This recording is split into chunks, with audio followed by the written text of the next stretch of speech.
করছো? এই মার্কেট দেখছিলাম। মার্কেটের কি অবস্থা?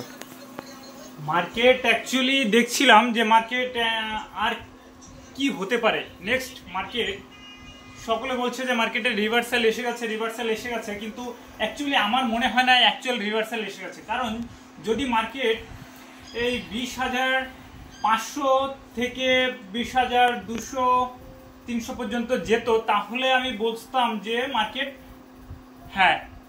মার্কেট এবার বটম বানাবে। এখান থেকে মার্কেট চাইলে রিভার্সাল আসতে পারে, একটা অ্যাকচুয়াল রিভার্সাল হচ্ছে। কিন্তু মার্কেট এখান থেকে মুভ করছে, যেমনটা আমরা দেখতে পাচ্ছি মার্কেট 22,000 থেকে রিটার্ন করছে। তো 22,000 থেকে রিটার্ন করার কোনো কথা নয়, টেকনিক্যালি মার্কেট 20,000-এর আসা উচিত। তো 20,000-এ আসবে, এটাই আমার প্রেডিকশন। দেখা যাক আগামীটা কি হয়।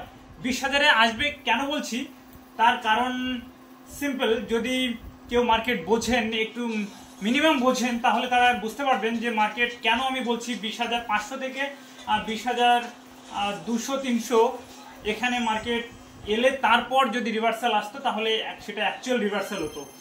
কারণ এখানে একটা হিউজ পরিমাণে গ্যাপ রেখে গেছে, যে গ্যাপটা কোনোদিন মার্কেট ফিল করেনি। নিফটির কথা আমি বলছি, নিফটি 20,000-এ একটা গ্যাপ রেখে গেছে, যে গ্যাপটা কখনো ফিল করেনি। তো এই গ্যাপটা ফিল করতে আসা মার্কেটে অনিবার্য। তো মার্কেট যেহেতু এসেছে, তো আর এতটা আসতেই পারে, বা আমি তো বলবো আসবে। যার জন্য আমি বর্তমানে মার্কেটে long term short term totally আমার বন্ধ রয়েছে। যে মার্কেট এখানে আসুক, তখন আমি ওইখানে বাই করব।